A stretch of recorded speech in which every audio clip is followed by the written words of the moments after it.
La grille en fer était haute, lourde, imposante, comme tout dans cette maison. Et pourtant, cette nuit-là, elle semblait bien trop petite face à ce que Mauricio vit lorsque sa voiture s'arrêta à l'entrée. Les phares éclairèrent le sol en pierre claire et pendant une seconde, il ne comprit pas ce qu'il voyait. Il pensa que c'était une ombre, un sac tombé, n'importe quoi d'insignifiant. Mais ensuite, il vit le corps étendu, immobile, et les deux garçons à côté, pleurant avec désespoir, criant comme si le monde était en train de s'effondrer. Mauricio bondit hors de la voiture sans fermer la portière. Son cœur battait fort, désordonné, et l'air sembla disparaître de sa poitrine. Il courut jusqu'au sol et s'agenouilla près de la jeune femme tombée, Clarisse, la nouvelle femme de ménage. Son visage était pâle, les cheveux collés sur le front, et ses yeux fermés semblaient trop lourds pour s'ouvrir. « Clarisse. Et... Clarisse, tu m'entends » appela-t-il, en tenant doucement son épaule. Aucune réponse. Les jumeaux pleuraient, comme s'ils étaient prisonniers d'un cauchemar. L'un agrippait le bas de son uniforme, l'autre tremblait, les petites mains serrées contre sa propre poitrine. « Papa, elle ne se réveille pas !» criait l'un d'eux. « Papa, elle est tombée, elle est tombée !» Mauricio sentit une vague de peur traverser son corps. Il ne réfléchit pas, il n'évalua pas, il n'hésita pas. Il passa simplement un bras derrière le dos de Clarisse et l'autre sous ses genoux et la souleva avec précaution, comme si elle était faite de verre. Elle était beaucoup trop légère. Légère comme quelqu'un qui ne se nourrissait pas correctement. Légère comme quelqu'un qui portait trop de poids tout seul. « Montez dans la voiture, tout de suite !» ordonna-t-il, essayant de garder la voix ferme. Les garçons obéirent entre deux sanglots. Mauricio ouvrit la portière arrière, allongea Clarisse sur la banquette avec délicatesse et retira sa veste de costume, la pliant pour soutenir sa tête. Le visage de Clarisse brillait de sueur froide. Sa respiration était faible, mais présente. Il posa deux doigts sur son cou, cherchant le pouls, et le trouva. Rapide, irrégulier, vivant. Mauricio monta dans la voiture et démarra le moteur comme s'il fuyait un incendie. Le pneu crissa doucement quand il accéléra. Les jumeaux se cramponnaient au siège avant, regardant en arrière, les yeux rouges et écarquillés. « Papa, elle va mourir ?» demanda l'un d'eux, d'une voix si fine qu'elle sembla déchirer Mauricio de l'intérieur. La question resta suspendue dans l'air. Mauricio serra le volant si fort que ses doigts blanchirent. « Elle va s'en sortir », répondit-il, mais la voix sortit sans certitude. C'était davantage une supplique à l'univers qu'une véritable promesse. L'hôpital le plus proche semblait beaucoup trop loin. Chaque feu rouge était une torture. Chaque voiture devant était un obstacle. Mauricio regardait dans le rétroviseur toutes les quelques secondes, vérifiant si Clarisse respirait encore. Sa gorge était sèche, la sueur coulait sur son front, même avec la climatisation allumée. Il était habitué à la pression, aux réunions difficiles, aux décisions qui déplacèrent des millions. Mais rien de tout cela ne ressemblait à cette peur. Cette peur était simple et brutale. Une personne était évanouie sur la banquette arrière et il ne savait pas si elle survivrait. Lorsqu'il arriva enfin, il se gara brutalement devant les urgences. Il ne coupa même pas correctement le moteur. Il sauta simplement et ouvrit la portière arrière. « À l'aide! S'il vous plaît !» cria-t-il, portant Clarisse dans ses bras. Deux infirmières accoururent avec un brancard. Mauricio allongea Clarisse avec précaution, comme s'il s'excusait pour chaque seconde de retard. Elles commencèrent à poser des questions rapides. Si elle s'était cogné la tête, si elle avait une maladie, si elle prenait des médicaments, si elle avait eu mal, si elle était déjà tombée auparavant. Mauricio ne put que secouer la tête. « Je ne sais pas. Je l'ai trouvée comme ça à la grille de ma maison. » Les infirmières échangèrent un regard sérieux et poussèrent le brancard à l'intérieur. La porte vitrée opaque se referma et Mauricio resta immobile dans le couloir, comme si on lui avait arraché le sol. Les jumeaux s'accrochèrent à ses jambes, un de chaque côté, tremblant. Mauricio s'accroupit et les serra tous les deux en même temps, sentant leur petit corps frissonner. « Elle va aller bien », répéta-t-il, maintenant plus bas. « Je vous le promets. » Et il se rendit compte qu'en disant cela, ce n'était pas seulement à propos de Clarisse, c'était à propos de tout, à propos des pertes qu'ils avaient déjà vécues, à propos de la peur de perdre encore. Il regarda sa montre. Il était un peu plus de 7 heures du soir. Pour la première fois depuis des années, Mauricio se fichait de l'heure, des messages de travail, des engagements. Il prit son téléphone et appela Neuza. Elle répondit rapidement, la voix déjà tendue. « Docteur Mauricio, il s'est passé quelque chose. Clarisse s'est évanouie à la grille. Je l'ai emmenée à l'hôpital. » Sa voix sortit dure, retenue par un fil. « Vous saviez quelque chose ?» Il y eut un silence de l'autre côté, un silence lourd. Et puis Neuza respira profondément, comme quelqu'un qui ne voulait pas parler, mais qui devait. « Il faut que je vous dise quelque chose. J'aurais dû le dire avant. » Mauricio ferma les yeux. « Parlez. » Elle n'allait pas bien depuis quelques jours. Elle s'est évanouie 2 fois ici-dedans. Une fois dans la buanderie et une autre dans la cuisine. Je lui ai demandé d'aller chez le médecin, mais elle a dit qu'elle n'avait pas d'argent. Elle a dit qu'elle allait se remettre toute seule. Mauricio sentit le sang bouillir. « Et pourquoi vous ne m'avez rien dit ?» demanda-t-il, essayant de ne pas hausser la voix. Les garçons étaient là. « Pourquoi avez-vous laissé arriver à ce point ?» Neuza bégaya. « J'ai pensé que c'était juste de la fatigue. Elle travaille trop, docteur. Elle s'occupe des garçons toute la journée. Elle nettoie, elle cuisine, elle lave le linge, elle repasse.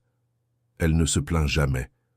J'ai pensé que c'était exagéré. » Le mot « exagéré » frappa Mauricio comme une gifle. Il raccrocha sans répondre. Il ne faisait plus confiance à sa propre voix. La colère vint, mais la colère n'était pas seulement contre Neuza. Elle était aussi contre lui, parce qu'il ne savait pas, parce qu'il ne voyait pas, parce qu'il payait des salaires et pensait que cela suffisait, parce que la maison fonctionnait comme une machine parfaite et qu'il en était fier, sans se rendre compte de qui était écrasé par les engrenages. Mauricio regarda les jumeaux, qui continuaient à renifler doucement, accrochés à lui comme s'il était la seule chose solide au monde. « Vous passez toute la journée avec la tante Clarisse ?» demanda-t-il. Les deux hochèrent vigoureusement la tête. « Elle reste avec nous tout le temps, papa, » dit l'un d'eux. « Elle joue, elle fait des gâteaux, elle raconte des histoires, elle chante. » L'autre compléta, sans s'arrêter. « Elle nous apprend à nous brosser les dents, à ranger les jouets, à ne pas gaspiller la nourriture. Elle prie avec nous. Elle reste à côté jusqu'à ce qu'on s'endorme. » Mauricio déglutit difficilement quand il entendit la dernière partie. « Elle chante la chanson de maman, » dit le garçon, et les yeux se remplirent à nouveau de larmes. Cette phrase rouvrit une ancienne blessure. Mauricio sentit sa poitrine se serrer. Il avait oublié la chanson. Il avait oublié tant de choses. Il s'était caché dans le travail comme dans une armure, et dans le processus, il avait laissé ses enfants grandir avec un vide qu'ils ne voyaient pas. La porte de la salle d'examen s'ouvrit. Une jeune médecin sortit avec une planchette à la main. Son visage était sérieux, professionnel, mais ses yeux portèrent de l'urgence. Mauricio se leva rapidement. « Elle va bien? Elle va s'en sortir ?» La médecin le regarda, puis regarda les enfants. Elle s'est réveillée. Nous avons réussi à la stabiliser. Sa tension était très basse, probablement à cause d'une déshydratation et d'un manque d'alimentation correcte depuis un certain temps. Son corps a lâché. Mauricio resta sans voix. « Quand a-t-elle mangé un repas complet pour la dernière fois ?» demanda la médecin. Il ne sut pas répondre, et la médecin continua avec fermeté. « Nous allons faire des examens. Mais elle est épuisée. C'est dangereux. Elle a besoin de repos et de suivi. » Mauricio hocha la tête, sentant la honte et la culpabilité se mélanger comme un poids dans l'estomac. Il demanda à voir Clarisse. La médecin autorisa, mais demanda que les garçons attendent dans le couloir. Mauricio leur expliqua. Promit qu'il reviendrait vite. Les deux s'assirent par terre, enlacés, comme s'ils ne formaient qu'un. Mauricio entra dans la salle et vit Clarisse sur le brancard, avec une perfusion au bras. Ses yeux étaient ouverts, mais fatigués. Quand elle le vit, elle essaya de se lever, mais il fit signe de rester. « Calme-toi, reste tranquille. » Clarisse déglutit. « Pardon, monsieur Mauricio. Je ne voulais pas causer de problème. Je vais me remettre et je reviens demain. » Mauricio secoua la tête fermement. « Tu ne reviens pas demain, et j'ai besoin de comprendre une chose. Pourquoi tu n'as pas demandé de l'aide ?» Clarisse baissa le regard. « Parce que j'ai besoin du travail. J'ai ma mère. Elle est malade. Je ne peux pas perdre ça. » Mauricio sentit le monde tourner à nouveau. Cette peur qu'elle portait était réelle. Ce n'était pas du drame. Ce n'était pas exagéré. C'était de la survie. Il respira profondément. « Tu vas te reposer. Et demain, je viens te chercher. On va parler correctement. » sans hâte, sans peur. Clarisse cligna des yeux, essayant de retenir les larmes. « Les garçons, ils... Demain, je m'occupe d'eux, » interrompit Mauricio. « Je vais passer la journée entière avec eux. » Clarisse semblait ne pas y croire, mais elle ne discuta pas. Elle hocha simplement la tête, comme quelqu'un qui permet enfin à une autre personne de porter un peu du poids. Mauricio sortit et trouva les jumeaux exactement comme il les avait laissés, collés l'un à l'autre. Il s'accroupit. « Elle va bien. Elle est juste très fatiguée. Elle reste ici aujourd'hui et demain on va la chercher. » Les garçons respirèrent de soulagement et serrèrent leur père très fort. Mauricio les serra en retour, sentant quelque chose en lui changer. Un endroit qui était fermé depuis des années commençait à s'ouvrir, même si cela faisait mal. Sur le chemin du retour, les jumeaux s'endormirent sur la banquette arrière, épuisés. Mauricio conduisit lentement, les regardant dans le rétroviseur comme s'il voyait ses propres enfants pour la première fois depuis très longtemps. Quand il arriva, il en porta un dans chaque bras. Il monta le grand escalier avec précaution. Il les mit tous les deux dans le même lit. Il les couvrit, écarta les cheveux de leur front et resta là à regarder. Un silence lourd et sacré. Il descendit à la cuisine et ouvrit le réfrigérateur. Tout était organisé. Des plats préparés avec des étiquettes, des dates, des noms. Clarisse avait fait cela, avec soin, avec affection, avec une attention qu'il ne donnait pas.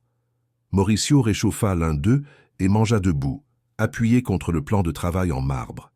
La nourriture était simple mais avait le goût de la maison. Et cela fit plus mal que n'importe quelle accusation.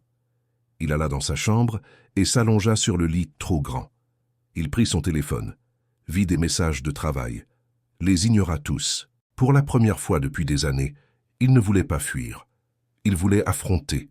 Le lendemain, il se réveilla avec les jumeaux sautant sur le lit. « Papa, on va chercher tante Clarisse, tu l'as promis. » Mauricio sourit, fatigué, et se leva. Il prépara le petit déjeuner de ses propres mains. Les garçons rirent, surpris, en voyant leur père rater des choses simples et réessayer. Et quand ils partirent pour l'hôpital, Mauricio se rendit compte que ce n'était pas seulement Clarisse qui avait besoin d'être sauvée. C'était toute cette famille, brisée par l'absence, la peur et le silence.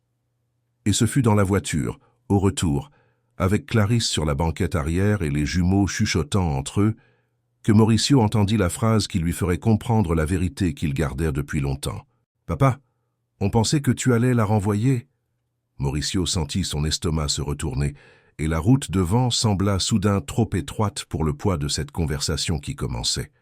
Mauricio ne répondit pas immédiatement. La phrase de son fils résonna dans sa tête comme un avertissement qu'il ne pouvait ignorer. Il garda les yeux sur la route, mais sentit tout son corps se raidir, comme si la voiture était devenue plus lourde. « Pourquoi vous avez pensé ça ?» demanda-t-il, essayant de garder la voix calme. Les jumeaux se regardèrent sur la banquette arrière, l'un poussant l'autre, comme s'ils décidaient qui aurait le courage de parler en premier. Clarisse serrait le sac de médicaments des deux mains, les doigts tremblant légèrement. Elle essaya de sourire aux enfants, tentant d'empêcher qu'ils disent quoi que ce soit qui pourrait aggraver la situation. Mais les garçons étaient déjà décidés. Ils avaient gardé cela trop longtemps. « Parce que ça s'est déjà produit, papa », dit l'un d'eux rapidement, avec l'autre dame. Mauricio sentit sa poitrine se serrer. « Quelle autre dame ?» demanda-t-il, et la voix sortit plus ferme qu'il ne le voulait. Le second jumeau respira profondément et parla vite, comme s'il craignait que son père change d'avis et lui dise de se taire. « La dame qui s'occupait de nous quand maman était malade. Elle faisait tout aussi. Un jour, elle a pleuré dans la cuisine et a demandé à partir plus tôt. Elle avait de la fièvre. Et toi, tu as dit que ce n'était pas possible, qu'il y avait des invités. » Clarisse ferma les yeux une seconde, comme si ce souvenir l'avait atteinte aussi. Mauricio sentit son visage brûler. La scène revint entière, comme un vieux film qu'il n'avait jamais voulu revoir. Il se souvenait d'avoir dit cela machinalement, sans réfléchir, sans imaginer le poids. Il se souvenait d'être allé dans son bureau et d'avoir laissé la vraie vie derrière, comme si ce n'était pas sa responsabilité. « J'ai fait une erreur, » dit-il doucement. « Je sais. » Les jumeaux restèrent silencieux, comme s'ils ne savaient pas quoi faire de cette réponse. Ils n'étaient pas habitués à entendre leur père admettre ses erreurs. Clarisse garda le regard fixé sur le siège avant, la gorge serrée. Quand ils arrivèrent à la grille, les garçons recommencèrent à pleurer. L'endroit où Clarisse était tombée semblait être devenu un symbole pour eux, un avertissement que tout pouvait se répéter. Clarisse essaya de descendre seule, mais ses jambes flanchèrent. Avant qu'elle ne chancelle, Mauricio fut rapide. Il saisit son bras avec fermeté, sans agressivité, juste du soutien. « Doucement, dit-il.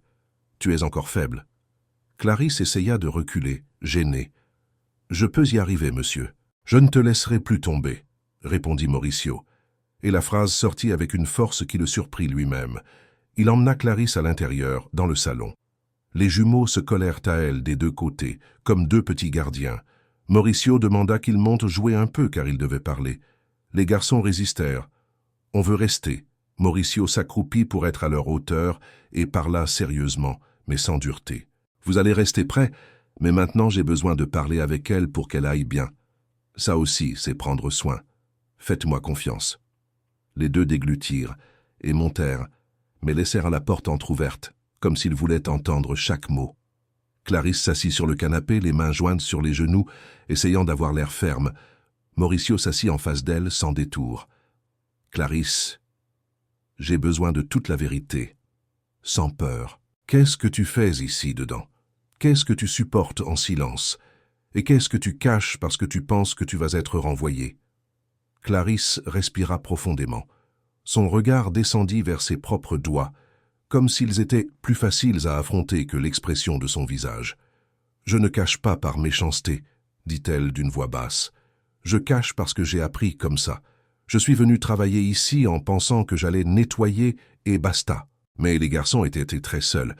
Ils ne parlaient correctement à personne. Ils ne voulaient pas manger, ne voulaient pas se laver. Pleuraient dans la chambre. J'ai commencé à m'occuper d'eux parce que personne ne le faisait.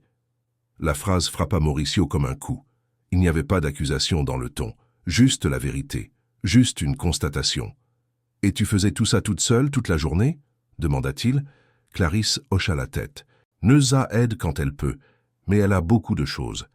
J'ai pris sur moi, sauf que j'ai commencé à être trop fatigué. Je ne dormais pas correctement. J'arrivais chez moi, et je m'occupais encore de ma mère. Et quand je me couchais, je m'inquiétais déjà de l'heure du bus. Je venais sans manger. » Mauricio respira profondément. « Combien tu gagnes ici ?» Clarisse hésita. « Je ne voulais pas en parler. J'ai besoin de savoir, » insista-t-il fermement. Clarisse parla comme quelqu'un qui livre une faiblesse. « Un salaire et un peu plus, mais presque tout part pour les médicaments et les factures. Et le bus ?»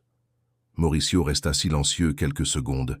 Il n'avait pas besoin de faire des calculs pour comprendre que c'était une corde tendue au maximum. Il demanda directement « Et ta mère? Qu'est-ce qu'elle a ?» Clarisse entrelaça ses doigts. « Hypertension, problème au cœur. Parfois elle manque d'air. Parfois elle n'arrive pas à se lever. Je l'emmène au centre de santé quand je peux, mais ça prend du temps. Et j'ai peur qu'un jour je rentre et qu'elle aille plus mal. » Mauricio s'appuya contre le dossier du fauteuil, sentant le poids de ce qu'il entendait. Puis il parla clairement, sans promesse vague. « Alors on va régler ça correctement. D'abord, tu ne vas plus travailler à ce rythme. Deuxièmement, tu vas avoir un suivi médical. Troisièmement, ta mère va avoir des consultations et des médicaments garantis. Et quatrièmement, tu vas arrêter de penser que demander de l'aide est une raison d'être renvoyé. » Clarisse écarquilla les yeux. « Monsieur, je ne peux pas accepter tout ça. » Mauricio ne haussa pas la voix, mais sa fermeté ne laissait pas de place à la discussion. « Tu peux, parce que j'assume la responsabilité que j'ai ignorée. J'ai laissé mes enfants entre les mains d'une personne dont je n'ai même pas demandé si elle allait bien. J'ai été injuste, et je ne vais pas continuer à l'être. » Clarisse secoua la tête émue. « Je ne l'ai pas fait en attendant quelque chose. »« Je sais, » répondit Mauricio, « et c'est pour ça que je parle sérieusement. » À cet instant, les jumeaux apparurent dans l'escalier, lentement, les yeux attentifs. Mauricio ne leur dit pas de retourner. Il les regarda et appela. « Venez ici. » Les deux descendirent et s'assirent sur le tapis près du canapé, collés l'un à l'autre. Mauricio les regarda et parla simplement, comme on parle à des enfants, mais sans cacher l'importance. « Je vais m'occuper de tante Clarisse et elle va aussi s'occuper d'elle. Mais vous devez me dire ce que vous vouliez dire dans la voiture. Quelle est la vérité que vous avez dite? » Les jumeaux se regardèrent. Le premier prit son courage à deux mains. « Papa, elle n'est pas tombée juste parce qu'elle avait le tournis. » Clarisse se raidit immédiatement. « Ne dites pas ça, » murmura-t-elle effrayée. Le garçon insista, la voix tremblante. « Il faut le dire. » Mauricio leva la main, demandant le calme. « Personne ne va se disputer.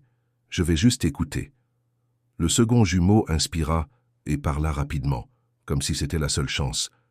Elle avait le tournis depuis longtemps. Elle s'est assise par terre et a demandé de l'eau. Neuza lui a dit de se reposer un peu. Mais après, Neuza est partie, et on a vu tante Clarisse essayer de nettoyer quand même.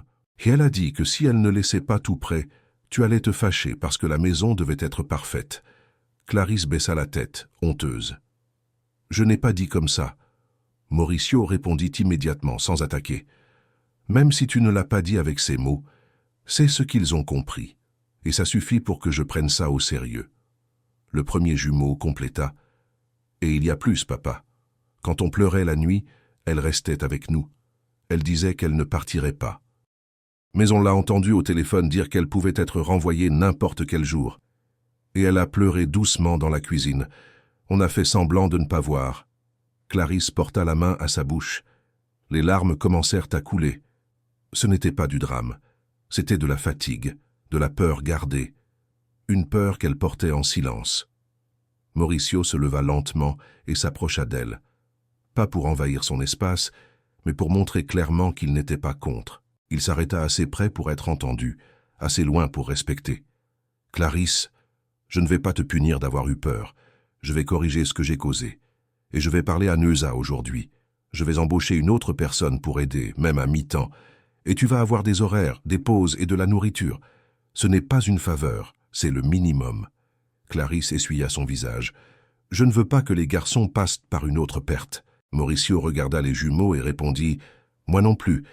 Et la première chose que je vais faire, c'est arrêter d'être un étranger ici. » Il respira profondément et continua, regardant ses enfants. « À partir d'aujourd'hui, je serai à la maison plus tôt. Je vais vous emmener à l'école, je vais vous chercher, je vais dîner avec vous. Et quand je devrai voyager, je vais vous expliquer. Je ne vais plus disparaître. » Les jumeaux restèrent immobiles, comme s'ils ne savaient pas s'ils devaient y croire. Mauricio s'accroupit devant eux. « Je sais que j'ai déjà promis des choses avant et que je n'ai pas tenu. Mais maintenant, vous avez vu ce qui s'est passé. Je ne veux plus ça. Je vais vous montrer avec des actes. » Les garçons s'approchèrent lentement et serrèrent leur père en même temps, encore avec méfiance, comme s'ils testaient s'il était vraiment là. Mauricio les serra et regarda Clarisse. « Aujourd'hui, tu vas te reposer. Tu vas boire de l'eau, tu vas manger et tu vas te coucher tôt. » Clarisse essaya de se lever. « Il faut au moins que je prépare le déjeuner. » Mauricio montra la cuisine. « C'est moi qui le fais. Et vous deux, vous allez m'aider. » Les jumeaux écarquillèrent les yeux, excités. « Nous ? » ?»« Oui, » répondit Mauricio, essayant d'avoir l'air sérieux. Et sans trop de bazar. Les deux rirent pour la première fois de la journée. Ils allèrent à la cuisine. Mauricio sortit des choses simples du réfrigérateur, du riz prêt, des haricots prêts, de la viande déjà portionnée, tout organisé par Clarisse avant. Il se rendit compte à quel point elle facilitait la vie des autres tout en se compliquant la sienne. Les garçons aidèrent à mettre la table. Mauricio rata l'assaisonnement. Ils rirent. Il rit aussi. Clarisse resta assise à regarder la scène avec un soulagement qu'elle ne s'était pas permis depuis longtemps. Après le déjeuner, Mauricio appela une clinique privée et prit rendez-vous pour Clarisse le lendemain. Il demanda un créneau urgent pour la mère aussi. La réceptionniste essaya de repousser à la semaine suivante. Il n'accepta pas. Il utilisa son nom, son influence, mais cette fois pour une raison qu'il n'avait jamais priorisée avant. Il raccrocha et regarda Clarisse. « Demain matin, tu vas chez le médecin, et je viens avec toi. » Clarisse essaya de refuser. « Ce n'est pas nécessaire, monsieur Mauricio. »« Si, c'est nécessaire, » coupa-t-il calmement. « Parce que si tu y vas seul, tu vas minimiser tout et dire que ça va. Je connais ce comportement. » Clarisse n'eut pas la force de discuter. Elle hocha simplement la tête. L'après-midi, Mauricio appela Neuza pour une conversation dans la bibliothèque. Il ferma la porte. Il alla droit au but. « Je veux savoir pourquoi vous ne m'avez pas averti que Clarisse allait mal dans ma maison. » Neuza baissa la tête. « J'ai pensé qu'elle exagérait, docteur. » Mauricio sentit la colère monter, mais se contrôla. Exagérait? Elle s'est évanouie 3 fois. Vous saviez, et vous n'avez rien fait de concret. Vous avez normalisé l'absurde parce que c'était commode. La maison fonctionnait et vous n'aviez pas à vous inquiéter. Neuza resta silencieuse, honteuse. Moi aussi j'ai fait erreur, continua Mauricio, mais je suis en train de réparer. Et vous allez aider ou vous partez. Je vais embaucher une autre personne pour partager les tâches, et vous allez apprendre sans plus jamais mettre ce poids sur ses épaules. Neuza hocha la tête. Oui, docteur. Ce soir-là, les jumeaux demandèrent à dormir dans la même chambre. Mauricio accepta. Il s'assit au bord du lit et demanda « Vous voulez parler de maman ?» Les deux restèrent silencieux. L'un d'eux parla doucement. « Tante Clarisse chante la chanson. » Mauricio déglutit difficilement. « J'ai entendu et j'ai eu honte d'avoir oublié.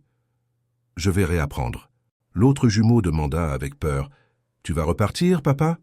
Mauricio répondit en le regardant dans les yeux « Je vais sortir pour travailler, mais je reviens. Et quand je ne reviendrai pas le même jour, je vous préviendrai. Vous pourrez m'appeler toujours. » Les garçons hochèrent lentement la tête, encore méfiants mais moins perdus. Mauricio éteignit la lumière et sortit. Dans le couloir, il vit la porte de la chambre d'amis entr'ouverte. Clarisse était assise sur le lit, regardant le sac de médicaments comme s'il lui rappelait la limite qu'elle avait atteinte. Mauricio frappa doucement. « Je peux entrer ?» Clarisse hocha la tête. Il entra et parla avec précaution. « Je voulais te demander pardon, pas pour ce qui s'est passé aujourd'hui, mais pour ce que j'ai laissé se passer avant ça. Je me suis caché dans le travail et j'ai abandonné la maison de l'intérieur. » Clarisse répondit avec honnêteté. « Je ne suis personne pour juger, monsieur. J'ai juste vu 2 enfants qui avaient un besoin. » Mauricio hocha la tête. « Et tu as fait ce que j'aurais dû faire. Tu as eu le courage d'être présente. Je vais apprendre. » Clarisse baissa les yeux. « Je ne veux pas que les garçons créent de l'espoir et qu'ensuite ils perdent encore. » Mauricio répondit. « Alors je vais faire par étapes. Je vais construire la confiance. Et si j'échoue, je vais assumer. Je ne vais pas disparaître. » Il s'arrêta à la porte avant de sortir et ajouta avec fermeté et respect. « Et toi aussi tu dois apprendre une chose, Clarisse. Tu n'es pas jetable. Tu n'as pas besoin de prouver ta valeur tout le temps. » Clarisse ne répondit pas. Mais les larmes coulèrent, plus légères, parce que pour la première fois, elle commençait à croire que peut-être c'était vrai. Mauricio sortit de la chambre et resta quelques secondes immobile dans le couloir, respirant lentement, comme s'il devait réapprendre à exister dans sa propre maison. Le lendemain matin, il emmena Clarisse et les jumeaux à la clinique, accompagna chaque examen, chaque conseil, et vit la couleur revenir peu à peu sur son visage. Quand ils rentrèrent, les garçons firent un dessin des 4 et écrivirent « famille » en dessous. Clarisse essaya de corriger, mais Mauricio répondit calmement « Le sentiment n'est pas un mensonge, c'est la vérité. » Et là, devant ce simple papier, il comprit qu'aider Clarisse n'était pas de la charité, c'était de la justice, et que la présence valait plus que n'importe quel contrat.